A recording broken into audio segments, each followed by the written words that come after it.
I'm a mom of 2, and I'm a high school choir teacher. I absolutely love my job, but I live for my summers home with my kids.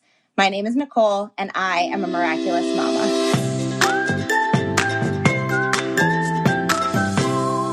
Hey everybody, welcome back to Miraculous Mamas. I'm your host, Elizabeth Joy, and we believe in empowering women through storytelling and education, and I'm so glad that you're here. We are kicking off a little Father's Day series for the next few weeks, interviewing dads about their side of the story when it comes to a birth story entering fatherhood, their fears, their doubts, what they've learned, and their advice. Today we have Siegfried on. You guys know him from The Bachelorette, but he's going to tell us more about himself and how he and Desi's life have just evolved since becoming parents. But before we get into it, I also said that I wanted to touch on Sperm Health because it's something that I'm really passionate about.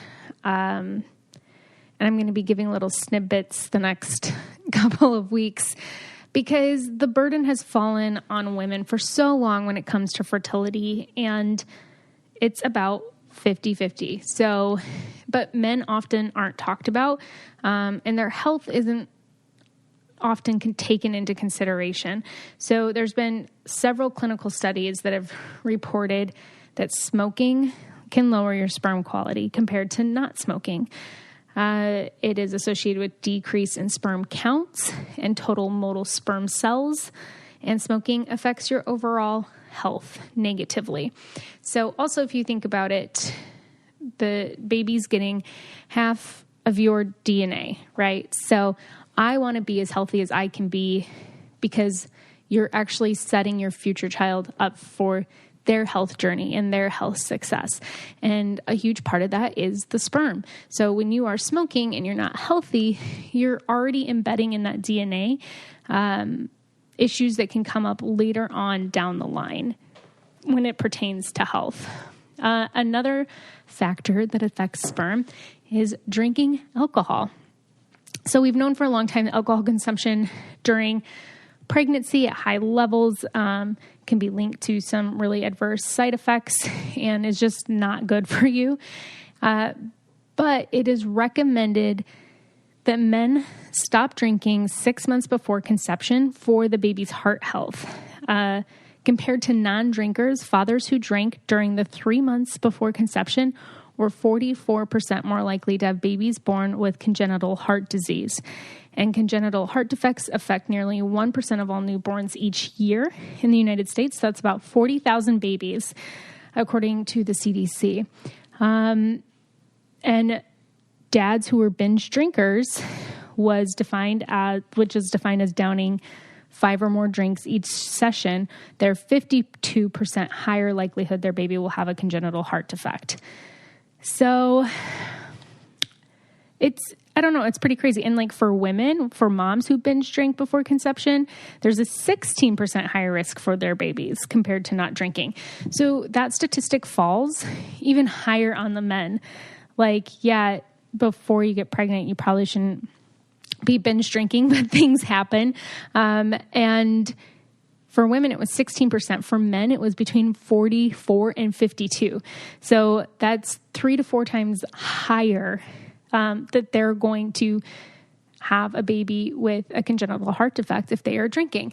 So if you're having that conversation with your partner about wanting to start to try to conceive and things to start doing, it's not only important for the woman to start, obviously if you're smoking, I would stop, limit alcohol and try to get your body healthy, but it's so, so vital for the man as well.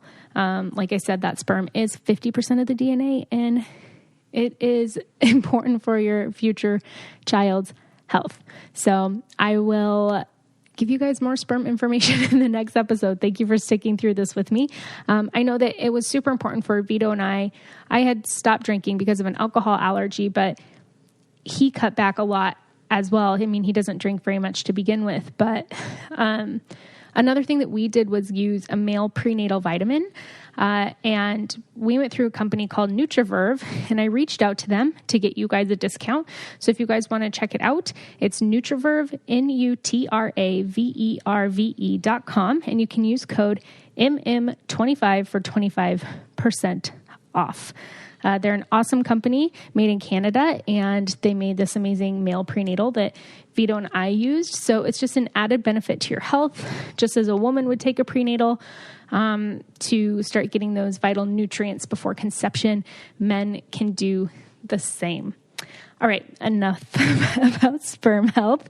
I'm going to go ahead and grab Chris and start this interview. All right, everyone, I have Chris Siegfried here, and he has agreed to come on for our June Father's Day editions of the podcast. And I know that we are called Miraculous Mamas, but there's plenty of miraculous dads out there as well. So you guys know him from The Bachelorette Season 9, falling in love on national television, which I'm sure is just a crazy story in itself. But it's really cool to see relationships that work and blossom and look so genuine. So thank you so much for taking time to come on and be here. Yeah. Thanks for having me. Yeah. So, I mean, we just have to hit on it a little bit. What was it like falling in love on television? Well, it's falling on love and television is definitely a different way to go about it, right? You're kind of exposed completely and doing it when 24 other dudes are doing it at the same time. So, but I'm happy it worked out, right? Like Des was someone that I would see myself, or I could see myself back then finding and dating. And, she was certainly my type. So I lucked out with it lining up. Mm-hmm. Yeah, for sure. We'll go back to some Bachelor stuff a little bit later on. So, how many years have you guys been married now? Oh, this is the test. 5. We've been married for 5 years. That's awesome. Yeah. And you have 2 boys? Got 2 boys, yeah. Xander is about 1.5 and Asher is about 3.5. That's so fun. All right, guys, we are going to take a quick break to talk about how with everything going on right now in the world, a lot of people are even asking if it's even possible to buy life insurance. And the answer is yes. You can buy life insurance during a pandemic. If you have loved ones, depending on your income, it's probably something that you should look into. As an insurance marketplace, Policy Genius is in contact with the life insurance companies on their platform every single day. They're keeping track of all of the changes in the market so that you don't have to, which means that they can get you covered quickly and for the best price. And let me just tell you real quick how it works. Policy Genius compares quotes from the top life insurance companies all in one place. It takes just a few minutes to compare quotes from the top insurance to find your best price. And it doesn't just save you a lot of legwork. You could save over $1,500 or more a year by using Policy Genius to compare life insurance policies. And once you apply, the Policy Genius team will handle all of the paperwork and red tape for free. So if you hit any speed bumps during the application process, they are there to help you take care of everything. So if you're one of the many people looking to buy life insurance right now, but you're not sure where to start, head to policygenius.com. Policy Genius will help you find the best rate and handle the process completely. They'll get you and your family protected and hopefully give you one less thing you have to worry about right now. Definitely go to policygenius.com and check them out. Now, back to the episode. So I would love to just talk fatherhood with you a little bit, being on the other side of it. So I'm pregnant with my first kid right now, and congrats. Thank you. We're so excited. But my husband listens to this podcast too. So I got to get some first time dad advice for him and some stories as well. So when Asher, your firstborn, when Desi was pregnant with him and then going into labor and doing all that, what's going through your mind as a first time dad? So it was nuts. I don't know if you know her birth story, but going into labor, going into labor was crazy. It was 1 a.m. or something like that, and we woke she woke up, and she had gone past the stage of, what do you call it? You help me out here, contractions straight to like active labor. So I was scrambling, just trying to help, and like she's really strong-willed and wanted to make sure that I was there, but she didn't need all the help, but then she needed some help. So I don't know. I was just trying to be there and like support as best I could, because both of us had never gone through it, and certainly it's more challenging for her. We actually had Asher at a birth center, and Des did a natural birth, and we got there at like 5 or something in the morning, and it was pretty quiet, but super comfortable for me, because it's more of like a bedroom setting as opposed to like a hospital bed setting. And there again, I just supported her. She wanted to get in the bath, so I got in the bath with her, and I was behind her, and she wanted to get back on the bed, and I was on the bed with her and helping her there. And we had a doula, and the doula helped her with breathing, and so yeah, it was intense. It was crazy, but I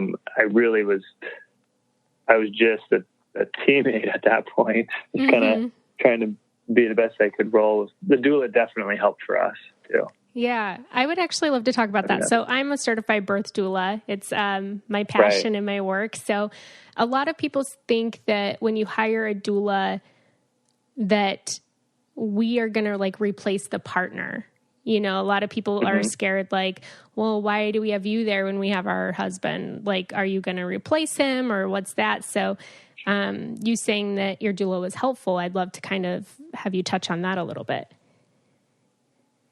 Yeah. So Dolly, I believe her name was Dolly. She had plenty of experience helping. And, she came from a faith-based background as well. So that helped with Des and going through prayers. And she was a good just reminder of all the classes we took from a breathing standpoint and what to expect as much as you could, right? Expect in that moment. But she was there. I would say we were both supporting roles in Des having the baby, having Asher. And she wasn't in the way. She wasn't stepping on anybody's toes. And but she's gone through it before, right? So she understood, for the most part, where Des was at, right? Or had an idea of what she could be going through. So that was great for me to lean on. And I could go and grab, a drink or something for everybody if we needed it. But she also had her kit packed with everything. Like, they tell us as parents to pack as much as possible, and food and snacks and drinks and whatever, electrolytes. And she also had her little side kit. So we had our bag packed, but she knew exactly what to bring too. So, yeah, that's so cool. Yeah. I love hearing that. Obviously I'm a huge advocate for doulas. Right. Yeah, of course. And I feel like it's also nice to be reminded, because especially your first time going through it, there's a lot of times where it's like, wait, is this normal? Is this supposed to be happening? Is she supposed to be feeling this right now? And it's nice kind of to have that constant reassurance of like, everything's fine, like letting you know that what's happening is supposed to be happening. Right. So did you have like, I guess like in your mind, you're about ready to be a dad, right. So it's hard because with mom, she's been growing this human and feeling it. And, some people bond really well during pregnancy. Some people are like, there's this alien in my body that I'm going to give birth to. And, I'm sure I'm going to love it when I see it. But, for dad, it's kind of hard to, like, you don't know exactly how she's feeling, you're just trying to be there. So like, you're about ready to be a dad. What's going on in your mind? So I didn't know. I grew up with 3 young kids around because my sister had babies really early. So my sister is 6 years older than I am. So I was in middle school when I was at the how old are you? I was about in middle school when there were babies around. So I understood, like, I saw that. I saw her. I saw my mom and dad actually help take care of the kids. But from my standpoint, like, I didn't know really. I didn't know what to expect from my own kid. And even when Asher was born, it was still kind of like a weird connection for me because, you know, there's only so much the dad can do, especially if the mom's breastfeeding. Like, I was just, again, there, like, supporting as much as I could until I don't even know what month it was when a baby starts interacting with you more, right? Like on a, you know, smiling and acknowledging that you're there. But my role was like, I was cooking, I was ordering food, I was making sure, you know, Desi was as comfortable as possible. But I didn't have anything like personally to compare it to because I had never had a kid before. So, I don't know. I just played a supporting role as best I could, as much as I could. And that's about all I could do. Yeah. Do you feel like maybe it's more of a slow adjustment for dads then? Because like moms, it's like you give birth to this baby and then your body's healing, you're breastfeeding, you're, you know, just like have so much going on internally. And then you're kind of along for the ride of it, I guess. Oh, totally. Yeah, totally. It's as it comes, you figure it out as it comes as a dad because of what you just said. I remember actually, my memory is kind of weak, but for some things, and I don't know why, but I remember it was really hard for me at the beginning because Asher we didn't know if he had, what do you call it? When you use gripe water for like gas or whatever, we weren't sure if he was colic or not. And supposedly he wasn't, but he cried a lot. He had a lot of head pressure from birth and such. And that was hard for me because that was something I couldn't control, like his emotions. I remember that. Like, so I couldn't control his emotions in that, like, I couldn't help. I didn't know it was wrong. Right. And loud noises are really hard for me too. And so there'd be times where I'd be like, you know, I'd try to help with baby and Des like, no, I got it. And then I'd try to step in and do it again. And I'm like, nope, you got it. Like, I mean, yeah. Yeah. Anyway, sorry. I'm like looking off into space trying to remember more of it, but no, I mean, it's hard. I'm sure some of that time is such a blur too, because you're in survival mode. You know, it's like, we're just trying to survive right now. We're still in survival mode and we still don't know if we're going to get a full night's sleep. I mean, it's just such a crapshoot right now. Oh my gosh. Mm-hmm. We are going to take a quick break from this episode so I could tell you about an amazing product that I found. As someone who is preparing to be a mom, I'm already a little bit stressed out about my baby sleeping, because if the baby's not sleeping, I won't be sleeping. And I don't know that much. I know tons about pregnancy. I don't know tons about newborns, but how will I know if the baby's comfortable, if they're sleeping enough? And just this list goes on and on in my head. But then I heard about Lumi by Pampers, the baby monitor system, and I was super intrigued. They combine an HD video monitor with a sleep sensor that automatically tracks baby sleep 24/7. From the app, I will be able to see the baby super clearly, even zoom in at night, also see their naps and sleep visualized in a way that's easy to see how their routine is forming, which is super cool. The personalized insights will help create a more consistent sleep schedule, and more sleep for the baby means more sleep for me. No wonder it's award-winning. You can try Lumi by Pampers for 20% off by going to lumibypampers.com using code Miraculous20. That's LUMI by Pampers.com and use code Miraculous20. Now back to the episode. So you have your second son then. Yeah. So going into it, you knew a little bit more of like what to expect. Right. Yeah, I think it's really true that you do forget a lot. Like after you had one, you're like, oh my gosh, this is happening again. Like you forget what kind of took place. Because I think you are in survival mode a lot. But yeah, we definitely had a better idea. The second round was certainly different. We actually, Des had Xander in our house, which was pretty cool. And that was like the most from my side, chill experience ever. From her side, obviously not. And I think that just goes without saying, but, she had him in a few hours. I want to say like 5 hours.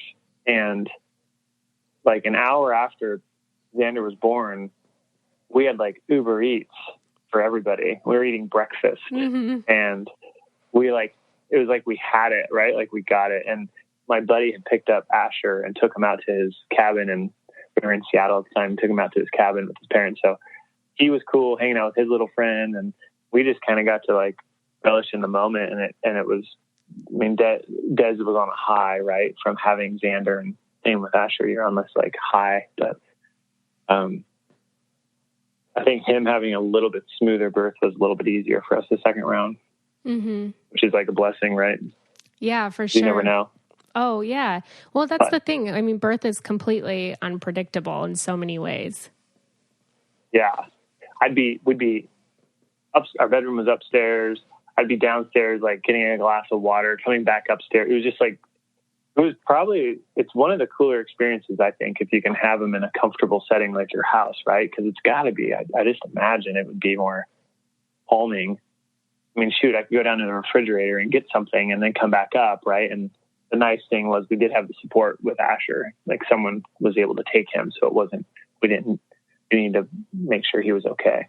But, yeah.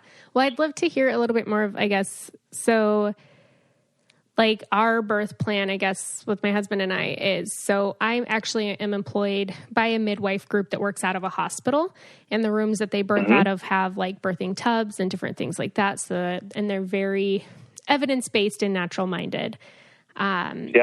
Which I told him if I was going to birth in a hospital, that was the only place I would go. So, we're planning on having the first there. Then we're planning on doing home births after that. And my sister had 4 home births, and a lot of my cousins did it. It's very normal in my family, but for a lot of people, it's not. So when you guys are telling people like Desi's going to birth at home, how did you deal with like some of the reactions, and how did you also like be at peace with her doing it? It was 100% up to her, right? Like she gets to make the decision. Like I'm a supporting role in that. I was born at home. My sister was born at home. And so obviously there's that influence, but she felt it was 100% up to her what she wanted to do.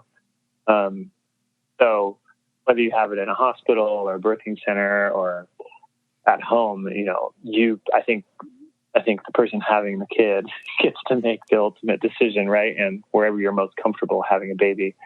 So when we would tell people, you know, I think we have a pretty open-minded group of friends.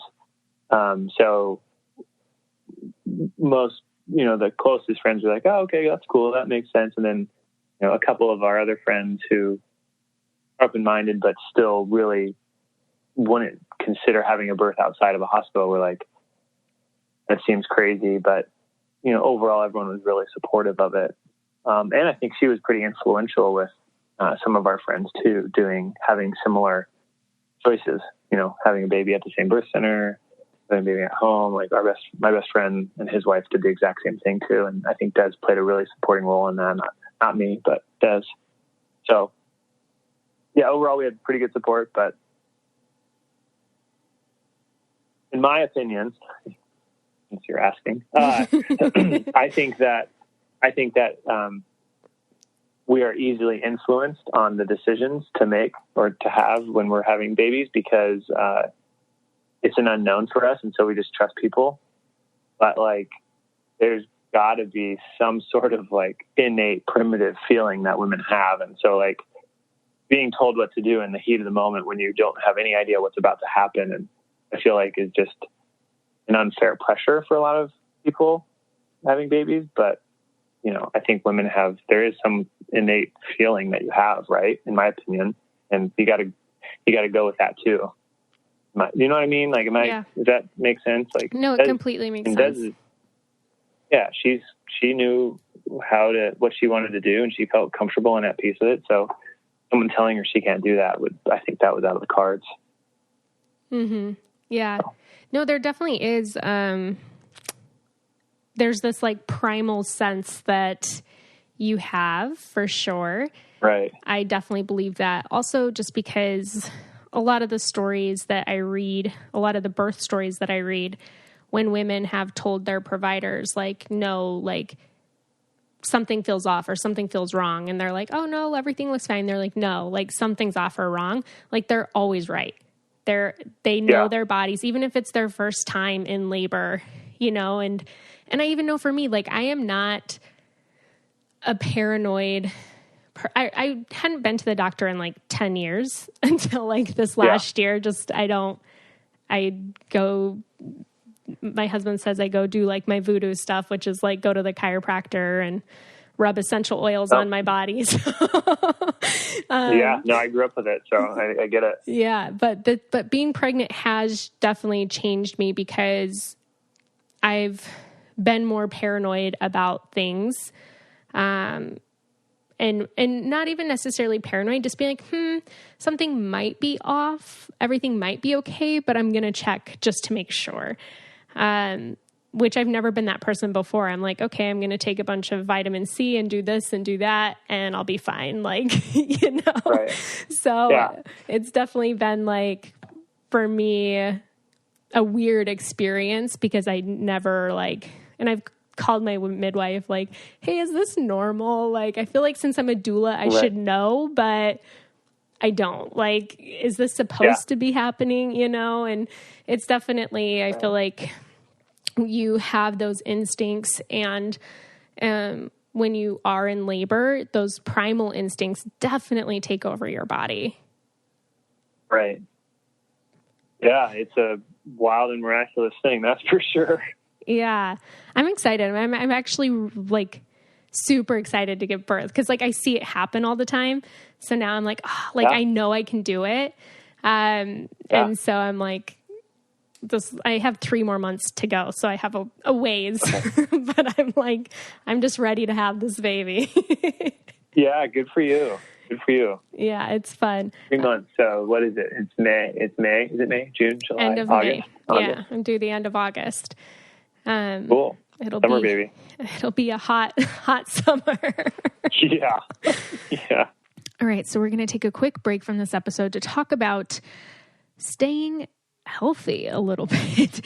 I mean, I know most of us really just want to keep our bodies healthy in the long run, and it's impossible to eat perfect all of the time, which is why I love the Ritual vitamins. They are obsessively researched vitamins for women. The Ritual's essentials have nutrients that most of us don't get enough of in our food. All of their products are clean. They're in absorbable forms. There's no shady additives or ingredients. They can do more harm to your body than good. And my favorite part is that they have a peppermint tab in every single bottle that makes your pills taste really fresh. And there's no like burping up an omega afterwards. I've never once burped up a Ritual pill, which is obviously a huge plus, especially being pregnant. I also love their prenatals. They're very cost effective. They're obsessively researched. They have clean ingredients. You can go online and even look down to where every single ingredient is sourced from. It's so amazing. From D3 to omegas, they have vitamins that will fill in the gaps in your diet. And again, they're just so convenient. You can start a subscription and it's super easy to start. It's easy to snooze if you need to, and it's only $1 a day to have all the essential nutrients your body needs delivered every single month with no strings attached. Better health doesn't happen overnight, ladies, and right now Ritual is offering the listeners 10% off during your first 3 months. Fill in the gap in your diet with Essential for Women, a small step that helps support a healthy foundation for your body. Visit ritual.com/mamas to start your Ritual today. That's 10% off during your first 3 months at ritual.com/mamas. Now back to the episode. So having, I guess, 2 boys now, I would love to know, like, what do you think are some of the biggest changes you've experienced in your life since becoming a father? I don't know what Des would say, but I realize I'm a pretty selfish person. And so then having having kids has really I wouldn't say it completely curtailed my selfishness. Like to golf and I like to do, ski and bike and, you can't just do that all the time, right? Like you gotta spend time at home and have family time. And so, I think it's constantly a struggle and I'm happy to admit that, but realizing that it's just not all about me. Right. And going from 100 miles an hour at your own pace and your own schedule, doing whatever you want to now you have more responsibilities, right? Has been a pretty big adjustment for me. Mm-hmm. So now I can still do those things, but now I have to do them within the confines of, if we have a babysitter, then I can do them, but I can't do them if we don't have a babysitter. So. Yeah. No, for sure. that's been a big adjustment for me. Okay. Being selfless. And it's not, I don't think it's crazy selfishness, but probably pretty normal feelings for a lot of people when you don't have anything tying you down and you'd be like, hey, let's go to San Francisco today or this weekend. Right. And that's not in the cards anymore. And you have to come to terms with that. It's not in the cards for a while. So, mm-hmm. But the really cool thing for me now is with Asher, once he hit 2.5, 3, he became a completely different person. And I can go on a bike ride with him now, which is exactly what I was waiting for. I can throw him balls and he can hit them. And so there's a park down the street that I take him to in the last summer. And, those are the awesome bonding moments that I'm now getting to have with Asher, and Xander's right around the corner. And so those moments definitely make it worth it for me. And Des sees that too. She sees that I love that and hanging out with the kids and playing with them. Yeah. So. Mm-hmm. I think it's definitely a different shift when I feel that's when more of your bonding does start to happen too. When the kids start to interact with you and they want to play with you and they want, you can do things that you love with them and teach them oh, now I get to teach my son these skills, Right. Yeah. It's certainly next level from chasing him around, crawling and not talking and interacting as much to once they start talking, even talking. I love it that he can talk. I think it's hilarious and cute. People are oh, they talk too much. I talk a lot too. So I don't really mind it that he talks and he asks weird questions and tells me crazy stories. And I'm where the heck did you hear that? And so it's way, in my opinion, way better once they're mobile, once they're talking, it just gets better and better in that regard. Yeah. I would love to hear how you,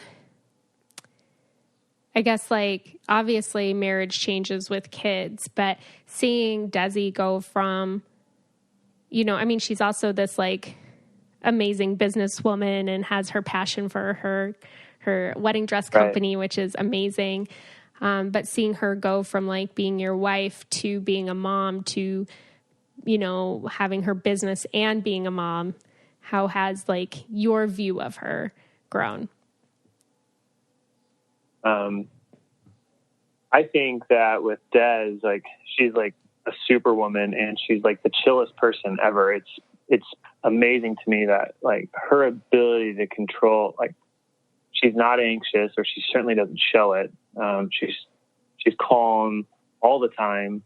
She's trying to go run her business at 100, and that's she's constantly hitting the brakes because of baby or adjustment to this or that. On top of helping with the kid, taking care of them, she's an amazing mom. And the kids love her, which is really great. And so my appreciation for her, has certainly skyrocketed. It was great being able to do things with her on a whim and doing whatever we want. But then now it's I can't even imagine she's just so cool in all scenarios. Like, and I'm the opposite. I'm 100% like type. We're both type A, but she's calm type A, which is kind of impressive. And she even says she's more introverted, which she knows herself best. But I personally think she's somewhat outgoing. So, anyway, to see her from, Des with starting a business to then Des with a business and having kids and still growing that business, and now 2 kids and family and all this, right? Like, she's got her hands full, and I'm trying to just play the supporting role. Like, for her, following her passion is super admirable for me, because like, I think, and I'm still searching for mine, to be able to like, no, this is what I want to do. And her, right? If she knows exactly what she wants to do, and then she just adds and fine tunes pieces of her life and her work life and how she wants to impact people, like here and there. But her dresses right now are her passion, and she's growing it, and it's beautiful. And I think the fact that she found her passion quickly is impressive. So I am very impressed with her, and love that she gets to follow her passion, and she's a good mom too. So that's great. We are definitely trying to figure out the kid thing though. Like, it's still trial and error. Every single day is trial and error. It's like, why did he sleep tonight? Who knows? Put some lavender on his feet. Okay. And then he sleeps till 8 a.m. You're like, do it again. And then he wakes up 3 times that night. You're like, what the heck? Was it something he ate? I mean, it's just all trial and error as far as the kid. But in my opinion, she's got a better grasp on everything than I do. Yeah. That's fun though. I think finding your passion is something that it's really cool when you do find it. 'Cause I feel like it's really hard to find that. But so my husband and I also have a podcast that we do together. And we literally just talked about this last week, because we were talking about growing up in the faith and in the church, and how they are like, you have this purpose, and then you're searching so hard for a purpose, but it's like your purpose is to like love God and love people. So where do like your talents and your passions and abilities and all these things align in your life, and it's like, are we supposed to have a passion, or are we just supposed to have this job that we're good at and we just love people through that? It's so, because you're just kind of called to love people where you're at and to be God to people. So it was a super interesting conversation, but I feel that passion thing. I mean, it's not a lot of people have that. Not a lot of people find their passion and then are able to do it, and to do it well, and and have that be like the thing that they get to pour their heart and soul into. So I think when you find that, it's like, wow, that's so cool, Yeah. Yeah, I think what you said is actually really good. Like, having like your purpose is to love God and love people, and then you just line things up around that, and maybe that you can find that through your work. That's actually a really good way to look at it. Like, my passion, I'm just thinking like here, my passion about my work, like I'm good at it in my opinion, but like, I don't know if I could see myself doing it. Anyway, that's interesting. Right. Yeah. Something, food for thought. Food for thought. I'm going to chew on that one. Yeah. So you said like, okay, so with the kids, things are trial and error, right? Are you guys planning on having more kids? Oh gosh, no. No. No, not right now. No. We always talked about having 3. Like, I was like, we talked about it on the show. We talked about that for years before having 1. And then we're like, and then we had 2. We're like, she has so much that she wants to accomplish. And, I want to play way more golf. No, I'm just kidding. So she's got way more she wants to accomplish. So something would have to give if we were going to have a 3rd kid, in my opinion. And right now we just both aren't in a place we're not ready for a 3rd kid. Right. Mm-hmm. But you're not ready to take permanent action against it? I mean, I don't. 2 is awesome. I wanted a girl, and then we had Xander, but having 2 boys is awesome, because now they're going to play together, and not that they want it anyways, but I love that dynamic. So I just don't know Wow. I don't think so. Oh, gosh. Time will tell. Time will tell. I'm not going to sleep for another 15 years, so I don't know if I want to add another 2 years to that, or maybe it doesn't matter. Right, at this point, what's 2 more years? Yeah. Yeah, exactly. Yeah, those another are mouth. And I'm sure that those are like questions that you get all the time that can sometimes be annoying too. It's like, when are you going to have another kid? When are you, and it's like, we're just enjoying this right now and still figuring it out. Yeah. We're in a good little bubble or group of, a lot of our friends have 1 or 2 kids already. And so it's like everyone's kind of feeling it out right now at the same pace, for the most part. And then we have that group, literally like 1, 2, 3-year-olds. And then we have that couple group of friends that have the 7 and 5. And so we can see what they're doing and hear from them too. But, the other unique thing for us is, I don't know if you know this, but my sister has a girl who's a day younger than Asher. My brother has a girl 4 days older than Asher. Oh, wow. So we all had a baby within the same week. That is crazy. It was nuts, yeah. Oh, my gosh. How fun, though. So, it was so cool. So we were on, my brother and brother-in-law and I were on these group texts for quite a while. My older brother had a kid, has a 6-year-old. So they had a 6-year-old and now they have a 3-year-old. But we were on group texts forever, and it'd be like 3 a.m. like, are you Googling this? Like, yeah, we're Googling that too. Like it was a perfect group to go through everything together. But yeah, that's so fun. That's really fun. Yeah. Do you have family in the area where you live? Yeah. There's my sister and brother-in-law, and their 2 kids everyone's about 25 to 45 minutes away. Yeah, that's nice. So, yeah, we finally made that choice. I was back and forth from Seattle quite a bit. We were up in Seattle for 7 years, but then we finally just fully committed to Portland. So yeah, that's where everyone is. Mm-hmm. And Des wanted to do it more than I did. Does she have family crazy. there? No.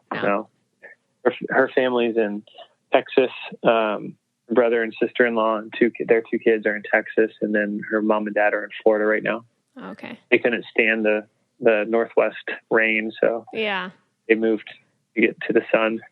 Yeah, it's definitely a hard balance. I moved to Chicago for my husband, and his whole family's here, which is awesome. I think it's so amazing having family close by.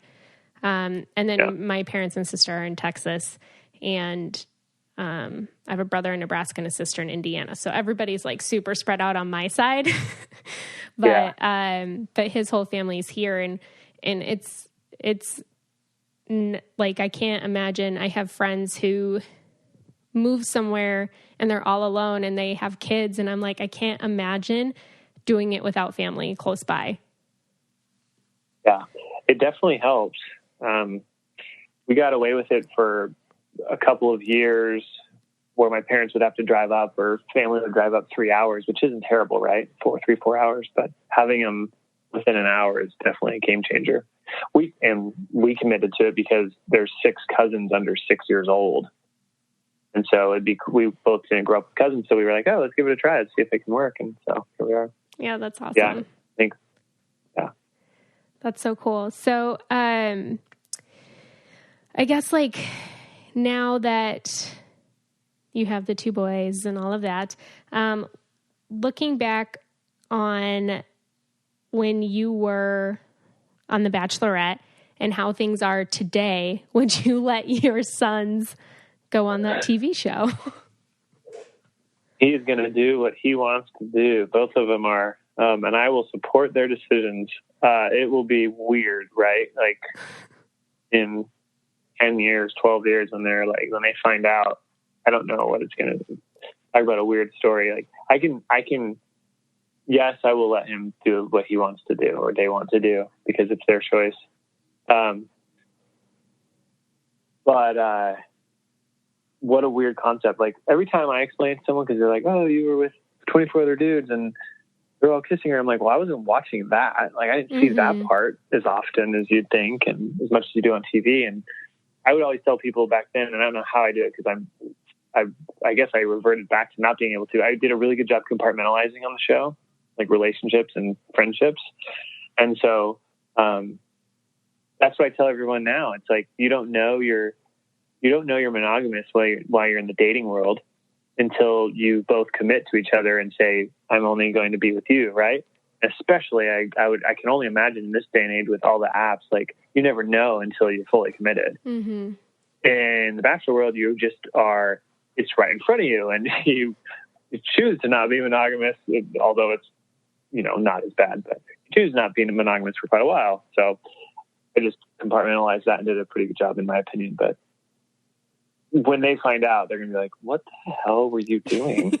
Then 5 to 10 years later, they're going to be like, dating is hard. I'm going to try that because I have that opportunity. Right. Oh my gosh. Yeah. Well, you see though that there's so much more success with the Bachelorette seasons than there is with the Bachelor seasons. Not very many Bachelor couples stayed together. Why do you think that is? Because women are more in tune with what they want and guys are more visual. And they just are short-term memory, probably. I mean, I know there's got to be science around that one, right? Like, so, yeah, I mean, I think probably, in my opinion, the guys probably go into it as a lead with, like, wide-eyed and 25 attractive girls. And not that a Bachelorette doesn't do that with, 25 guys, but probably on average, a better mindset. Mm-hmm. Yeah. I'm going in this to find a husband, and I'm sure, John was an example. Like, he went in to find love and a relationship, and they're successful, but pull guys, right? I don't know. If you pull guys and said, here's 25 attractive women that you've never met, I'm sure they're going to be, some of them will have marriage on their mind, I'm sure, but not all of them. Right. They're like, maybe. Yeah, no, it's definitely super interesting. I mean, the dating world these days is crazy. I mean, I met my husband through a mutual friend on Facebook. We started talking, and then he came to visit me. So it started out long distance. Cool. And if that technology wasn't around, I never would have met him, Right. So. Yeah, it definitely connects everybody differently now, right? Mm-hmm. I know. I have some friends who are like, I'm having having a hard time dating. And I'm like, dude, I had to move. I was living in Vegas at the time. I'm like, I had to move across the country to be with this amazing guy, so maybe if you're open to it, like there's so much more than just your bubble. Totally. So, outside your town. Yeah, for sure. For sure. I mean, I grew up in a small town in Nebraska, so, I actually haven't been back there in a really long time, but yeah. Pretty crazy. Too cold. Don't go back. We're hot, I guess. Yeah, it's both. So you were saying like you're pretty good at real estate, so that's what you do. We had some people asking if you could give some first-time homeowners advice for real estate. Oh. So I do the lending side, right? So people come to me to get mortgages and help them buy houses. Advice, first-time buyers advice. I think a lot of people that I work with and help don't start with their personal budget in mind. Everyone looks at houses and prices, and I don't know, everyone on this show has different markets, and I'm specifically in Oregon, Washington, and California. But everyone typically comes to me and they're like, we want to buy a $700,000 house. I'm like, oh, okay, cool. So what's your monthly budget? Like, have you talked about your own finances? And they're like, oh, we don't know. We just think that 700 is a good number. I'm like, can you afford that? People I don't think have a good enough grasp of their monthly bills, right? They don't. If they're paying rent, they're paying $1,500 in rent or whatever in rent, $2,000 in rent. And they don't even think twice about the mortgage payment. But so grasping your own personal finances, and then you can put blinders on your purchase prices, right? And what you should be buying, and gives you a little bit more idea of what you should afford as opposed to can afford. Mm-hmm. From a lending perspective, we'll give you a lot more money than you want, typically speaking, because of qualifying purposes. You still have to qualify for it, but having a budget in mind is really important. Yeah. That's, my husband bought a home. I didn't. So I don't really know that much about it, but he bought it after I moved here and right before we got engaged. And we got like a crazy good deal on it. 'Cause these people first they built it in the 70s, and then the husband had died. She actually got older and her brother took her in. So they were just getting rid of it. And we got it before it went on the market, got a crazy good deal. But now we're spending a lot of money putting into the house to redo it. Yeah. So it's like, but he knew that in mind going into it though. He's like, okay, if we're going to spend this much money, he works construction. So, his whole family's in different arenas in there. So he's like, okay, we're going to have to spend this much money on this, okay, we're spending this much on the house, and then we're going to have to put this much into it. Is that worth this value? You know, he's really good with that stuff. I'm like, let's go on vacation. Yeah. You're like, let's just go over here. Let's go to Hawaii. Yeah. And when you said that earlier with the kids too, that was like, I feel like that's one of my fears too, is like I'm 33 and I've lived such a free life doing whatever I want. And I feel like I've been able to pick up and go, and I've had some awesome adventures, and I know having a kid, I'm going to have to adjust some of that. Yeah. You know, the one kid, we took Asher, we just went sometimes. Like, we still did things. We still went to Hawaii is easy for us, right on the West Coast. It's like a 5-hour flight. So we still did Hawaii. We still took him places, but so be those parents on planes, right? Yeah. And just go. But it's definitely harder. 100%. Yeah, for sure. Well, thank you so much for taking time and coming on here. Is there any last fatherhood advice that you would like to give? Like, my husband's about to be a dad, so if somebody's like, learn hey, how to cook. You don't know how to cook, learn how to cook. You win a lot of points if you learn how to cook. No, I'd say, learn how to cook.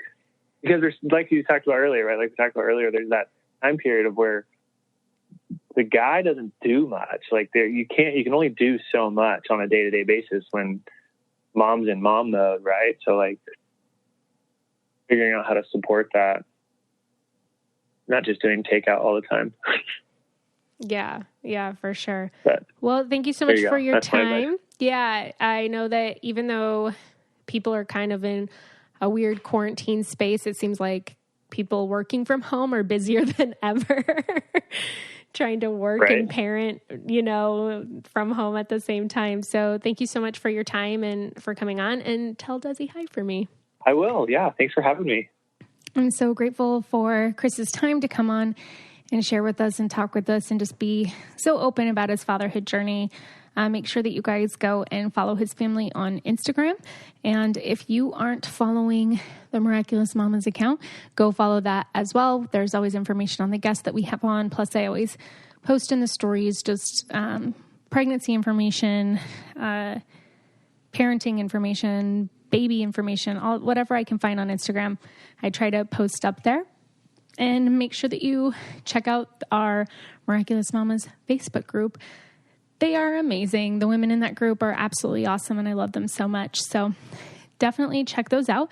And if you're listening to the podcast and you have not yet subscribed, do me a favor and just hit that subscription button. And if you are loving these interviews, give us a 5-star review and let me know what you are loving about the podcast. All right, we will talk to you next week. Love you guys.